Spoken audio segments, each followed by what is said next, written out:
Good evening everyone, कैसे हैं आप लोग। मार्केट में बहुत दिनों के बाद एक तूफानी तेजी देखने को मिली। कई दिनों से बाज़ार में आपने देखा होगा कि एक वोलेटिलिटी देखने को मिलता था। कोई क्लियर कट ट्रेंडिंग मार्केट नज़र नहीं आता था। और जब भी अगर थोड़ा बहुत भी ट्रेंडिंग हुआ मार्केट, तो वो डाउनसाइड ट्रेंडिंग मार्केट होता था। तो जिसके कारण ओवरऑल जो हैप्पीनेस होना चाहिए मार्केट में वो नहीं था। लेकिन आज बेहतरीन बुल रैली देखने को मिली मार्केट में। वो सारे रेजिस्टेंस लेवल ब्रेक होते हुए नज़र आए जो कई दिनों से इंटैक्ट थे। और इन्वेस्टर जो हैं वो 4 लाख करोड़ से ज़्यादा का प्रॉफिट करते हुए नज़र आए। हालांकि ये प्रॉफिट जो है वो एक्चुअल में मार्केट कैप के हिसाब से है, तो आप उसे ऐसे समझिएगा। लेकिन ऐसा क्या हुआ जो मार्केट में इतनी तूफानी तेज़ी देखने को मिला। सेंसेक्स 1000 पॉइंट के आसपास ऊपर, बैंक निफ्टी भी करीब 2% ऊपर, निफ्टी जो है वो 17,600 को रिक्लेम करता हुआ नजर आया। तो ऐसा क्या खास रहा, सारे पॉइंट्स के बारे में बात करूंगा। लेकिन उसके पहले अगर आपने चैनल को सब्सक्राइब नहीं किया है तो चैनल को सब्सक्राइब कीजिए, वीडियोस को लाइक एंड शेयर कीजिए और बेल आइकन को जरूर प्रेस कर लीजिएगा ताकि हमारे द्वारा पोस्ट किए गए वीडियोस के लेटेस्ट नोटिफिकेशंस आप लोगों के मोबाइल पर सबसे पहले पहुंच जाए। फर्स्ट रीजन जिसने मार्केट में बुल रैली आज ट्रिगर किया वो है फेड से बढ़ती हुई उम्मीदें।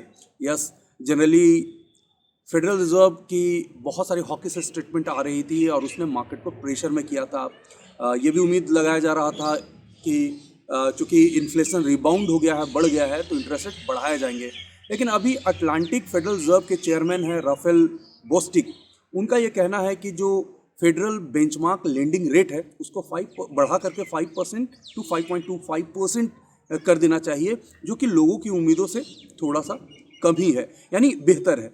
तो कहने का मतलब उसके कारण लोगों की ये होप हो गई है कि अब जब इंटरेस्ट रेट बढ़ेगा वो 0.25% से ज़्यादा जो है वो नहीं बढ़ेगा। और इसी कारण मार्केट में एक जोरदार रैली देखने को मिली। दूसरा पॉइंट है ग्लोबल मार्केट। कल रात यूएस मार्केट में अगर देखेंगे तो डाउ जोन्स जो है, जो main index New York stock exchange पे, वो 1% से ऊपर था। साथ ही साथ मॉर्निंग में एशियन मार्केट भी बहुत अच्छा बेहतरीन परफॉर्मेंस किया। आप अगर बात करेंगे जापान का मेन इंडेक्स निक्केई को लेकर के, तो निक्केई करीब करीब 3 महीने के अपने हाईएस्ट लेवल पे नज़र आया। और अदर एशियन मार्केट थी वो भी काफ़ी बेहतर करती हुई नजर आई।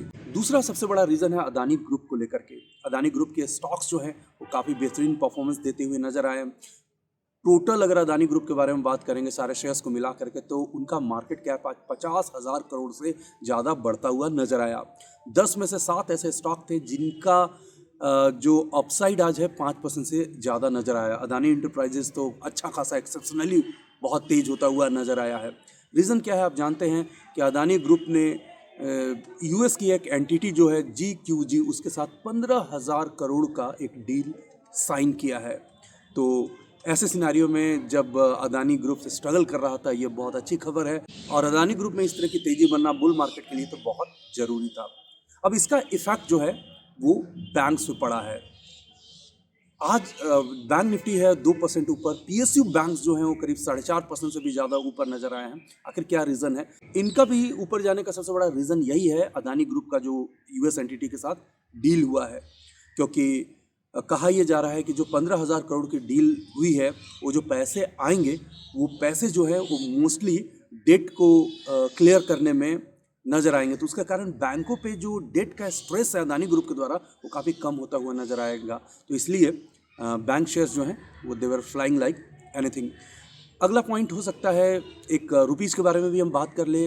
रुपीज़ काफ़ी बेहतरीन होता हुआ नजर आया, करीब 0.32% से एप्रिसिएट करता हुआ नजर आया और 82.33 पे जा करके क्लोज हुआ।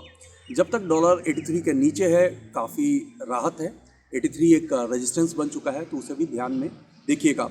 बॉन्ड यील्ड्स को लेकर के भी बात कर लेते हैं, क्योंकि 10 ईयर बॉन्ड यील्ड्स जो है वो थोड़ा कूल ऑफ हुआ और साथ ही साथ 2 ईयर यूएस बॉन्ड यील्ड है वो भी थोड़ा कूल ऑफ हुआ। तो बॉन्ड यील्ड नीचे आएगा इक्विटी के लिए उतना अच्छा होता है।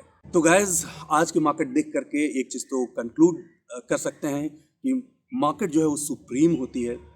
कल के क्लोजिंग देख करके कोई ये नहीं कह सकता था कि मार्केट इस तरह का बाउंस देगी। लेकिन चार्ट पे नज़र आ रहा था एक लेवल पे जहाँ पे प्रीवियस हाई को ब्रेक कर रहा था बैंक निफ्टी। वो एक लेवल था जहाँ पे आप स्मॉल स्टॉप लॉस के साथ शायद शॉर्ट कर सकते थे, मोस्टली लोगों ने किया होगा, लेकिन वो स्टॉप लॉस के कटने के बाद आपके पास लॉन्ग प्ले करने के लिए बहुत ही बड़ा क्लियर रेंज अवेलेबल था एंड आई एम श्योर कि आप लोगों ने उस रेंज में पैसे बनाए होंगे। तो मार्केट ऐसा है, कई बार आपको लगेगा कि सारा कुछ ख़राब हो गया है, तो अगला दिन ऐसा हो जाएगा कि सब कुछ ठीक हो जाएगा, और जब आप पूरी तरीके से कन्विंस हो जाएंगे कि मार्केट में अब कुछ ख़राब नहीं है, तो मार्केट नीचे धड़ाम से चला जाएगा। ये तो बाज़ार में हमेशा से होते आया है, इसलिए तो कहते हैं कि रिस्क मैनेजमेंट जिसका जितना बढ़िया, मार्केट में उतना ज़्यादा देर तक टिक सकता है, और जो जितना ज़्यादा टिकेगा वही इस मार्केट से कुछ पैसा ले जा सकता है। तो आज के वीडियो में बस इतना ही। Thanks for watching, take care.